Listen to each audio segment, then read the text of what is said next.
Good day. Welcome to News Now on TV360. I am Thelma Okoro. We begin the news with the kidnap in Lagos State. Unknown gunmen kidnapped 6 people, including 2 principals at a secondary school in Lagos State, southwest Nigeria. The incident occurred early on Thursday at Igbonla Model College in Ekpe. Following the incident, Nigeria's House of Representatives has charged members of the police force to intensify rescue efforts for those kidnapped. This makes it the 3rd time in less than 15 months gunmen have abducted students at different schools in Lagos. After several months of waiting, Nigeria's Senate has finally passed the Petroleum Industry Governance Bill into law. The bill, which previously caused lawmakers to quarrel, is meant to change everything from taxes to overhauling state oil firm NNPC, as well as environmental rules and revenue sharing. It was finally broken into 4 parts earlier this year for easy passage. Speaking after the bill was passed today, Senate President Bukola Saraki said he remains certain the bill will ensure transparency in Nigeria's oil sector. Nigerians in Chinese prisons who intend to serve out their sentences in Nigeria may be able to do so very soon. The government says it is working with the Chinese government to transfer its citizens serving prison sentences in China back into Nigeria. Geoffrey Onyema, who is Nigeria's Minister of Foreign Affairs, made the announcement on Thursday at a news conference in Abuja. The minister, however, didn't state how the prisoners to be transferred back to Nigeria would be selected. A prisoner exchange a system is obviously something we know we have to try and have an agreement with China on. The prisoners, I think, who are facing capital on death row, we reach out to the government to commute the death sentences, and those that are there, we make strenuous efforts to try to get them back home to serve their sentences and so forth. But of course, we don't yet have a prisoner. It's not really exchange. It's a prisoner transfer agreement with China, but we're working to have one in place. There's also a mechanism for prisoner transfer to serve out their prison terms, because some of them asked us that if they could be transferred to serve their prison terms in Nigeria. But yesterday the Minister of Interior presented to the FEC, Federal Executive Council, a memo on reforming the whole prison system in Nigeria, and he showed some slides of Nigerian prisons. My God, I could never believe such things existed in my life, So people who are asking to be transferred to Nigerian prisons, when I saw that, no more comments. Thank you very much. Nigeria's acting president, Yemi Bajo, says he supports dialogue with those agitating for a separation of Nigeria to create Biafra. He was speaking at an event to commemorate 50 years after the Biafran War. Contrary to popular opinion, the acting president says he believes Nigerians have the right to, quote, discuss their existence in the country. But he also pointed out that Nigeria is better united. Nigeria's military says speculations about a coup plot credited to the Nigerian Army should be ignored by Nigerians. Its spokesman, Major General John Enenche, made this clarification in Abuja, the nation's capital. He says, quote, if there were any signs of possible breaches of military code of conduct, there would be cautions and warnings followed by possible investigations by the Nigerian Army. Nobody should be afraid of any coup. The armed forces is totally loyal to the commander-in-chief of the armed forces of Nigeria and ready and in complete subordination to civil authorities. And all levels of command, we are out there administering our troops to remain focused and be conscious of the oath of allegiance that we have taken, guided by the constitution of this country. So that is my final remarks to you, to build on that and then reassure the general public that there is nothing like that, and nothing like that will ever be supported, will ever be encouraged. The European Union says it's ready to partner with Nigeria in setting up ideas to promote the country. Gianni Pittella, who is the president of a group of progressive alliance of socialists and Democrats in the European Parliament, disclosed this in Abuja, Nigeria's capital city. Pittella says the fact-finding visit to Nigeria is primarily to discuss issues centered on migration, security, education, and the humanitarian situation in the northeast region. The objective, the aim of our mission is ambitious: to transform the approach of the relationship between European Union and Africa. In the past, this approach was focused on the short-term vision. We have been the actor of hate for Africa, but we renounced to be a real partner. We renounced to be a real protagonist of a political partnership with Africa. I think that Africa is part of our future, and Europe has to be part of your future. Together, hands by hands, hands with hands, Nigerian and the European can build a better future for their people. More on our top stories. The Federal High Court in Abuja has ordered the money recovered from the home of Supreme Court Judge Sylvester Nguta be deposited in the Central Bank of Nigeria. Justice John Soho gave the order on Thursday after admitting in evidence that 9 bags and boxes containing money belonged to the Nigerian government. The various sums of money in local and foreign currencies recovered include 35 million naira, over 35,000 pounds, as well as $319,000 and 280,000 euros. Today what happened in court is that the exhibit, the monies recovered from the residence of the defendant were admitted in evidence. The money that was admitted in evidence as far as the search warrant conducted on the 7th day of October 2017 is 35 million naira plus, $319,000 plus, and 250,000 pounds sterling, and some amount of money in rubies and dollars and dirhams. All were admitted and in evidence by the court, and they were marked Exhibit 12, all of them.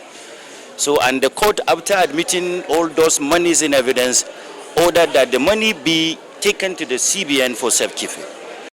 A federal high court in Abuja has permitted former NNPC Group Managing Director Andrew Yakubu to travel abroad for medical treatment. Yakubu is standing trial for fraud following the discovery of over $9.8 million cash and 72,000 pounds in his Kaduna residence by anti-graft agency. He, however, pleaded not guilty to the charges and has been granted bail to the sum of 300 million naira.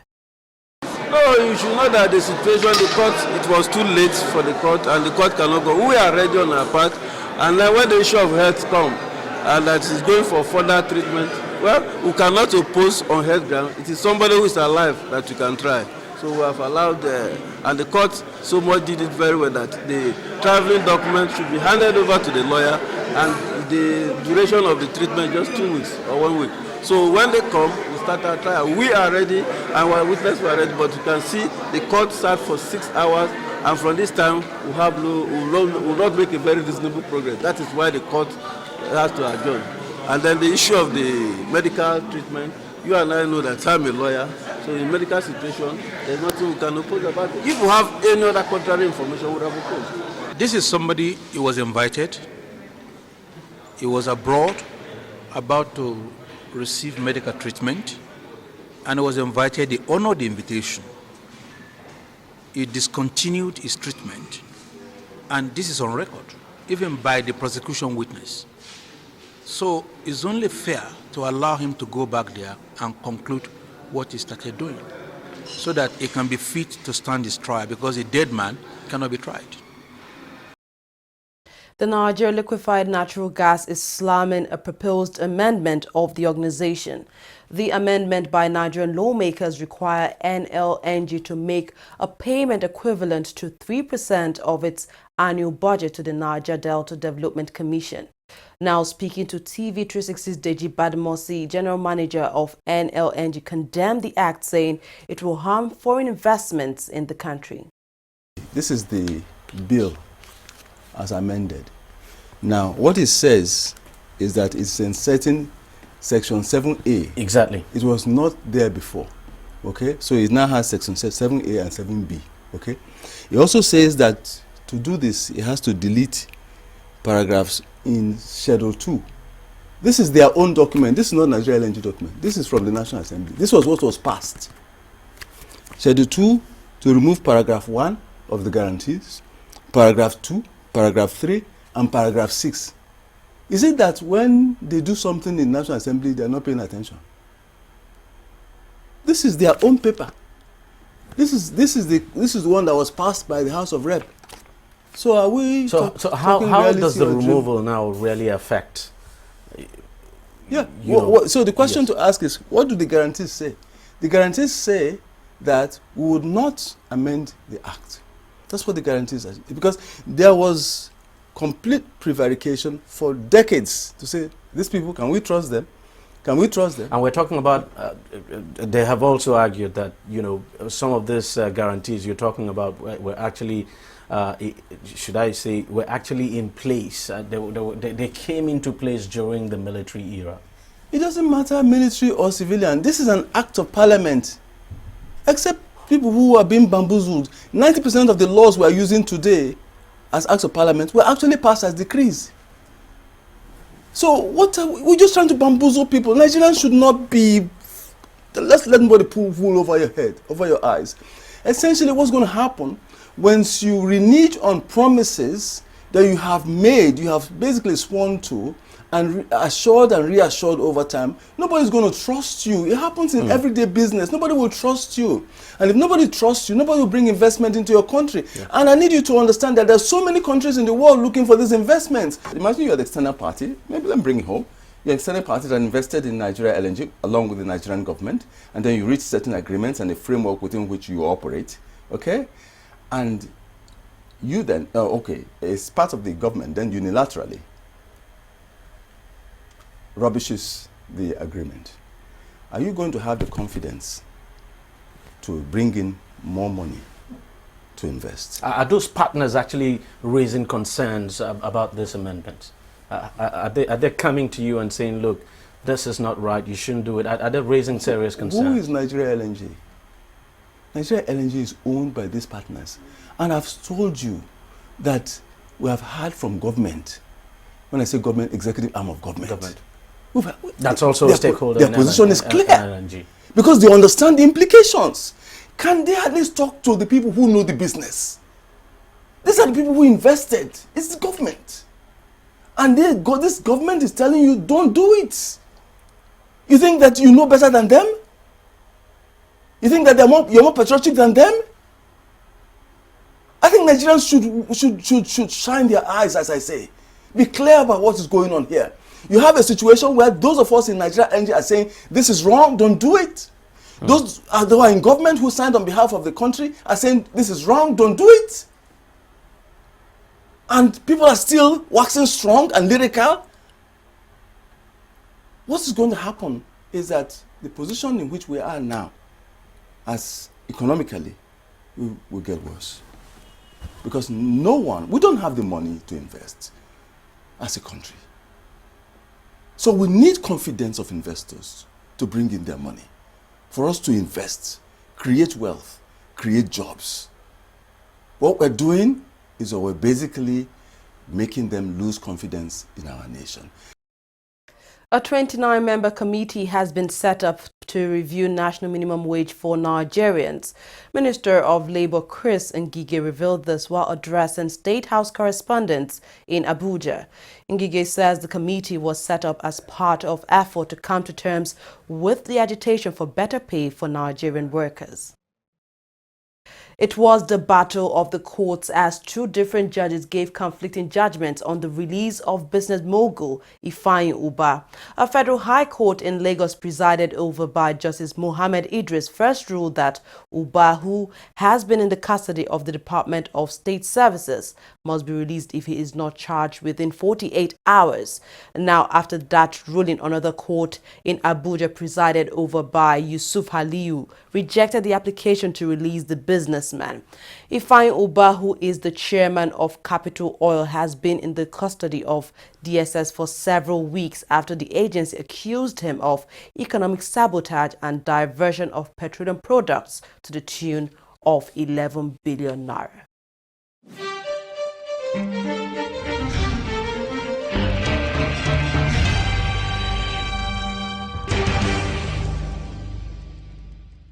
Corruption not in my country.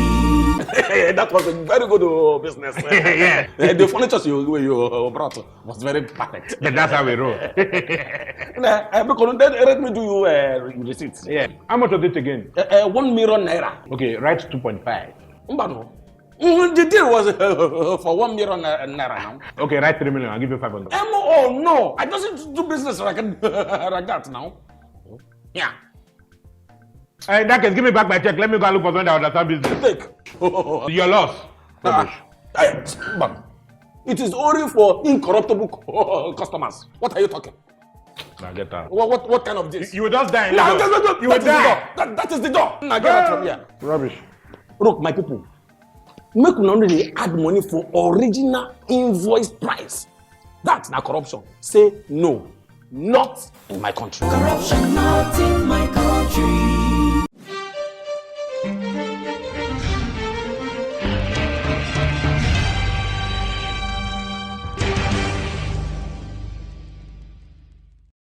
Welcome back. Just when Nigerians think they may be nearing the end of a very bumpy ride, an economic expert is saying the worst is far from over.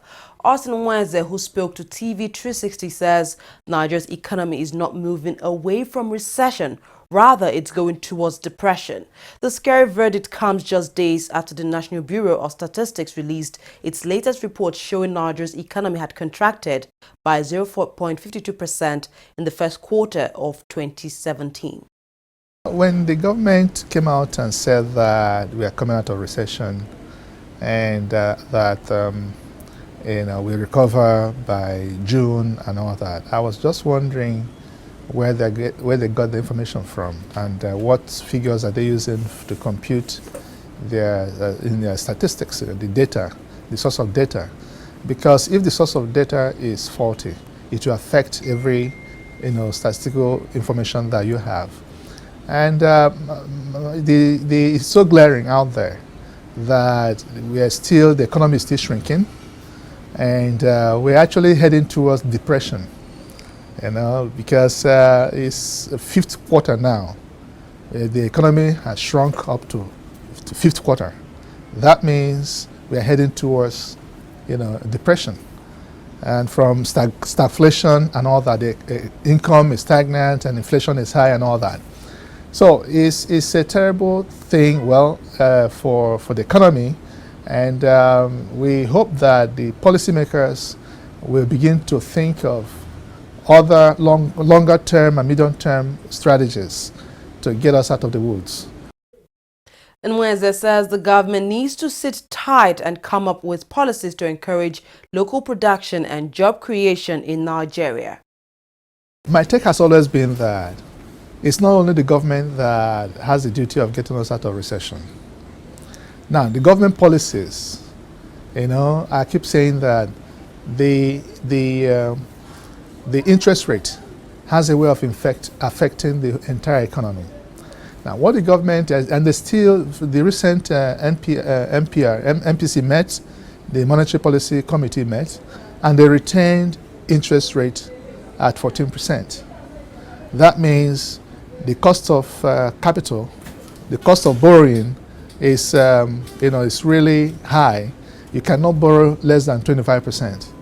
And for that, it is still expensive. Cost of, production is expensive. No business can expand.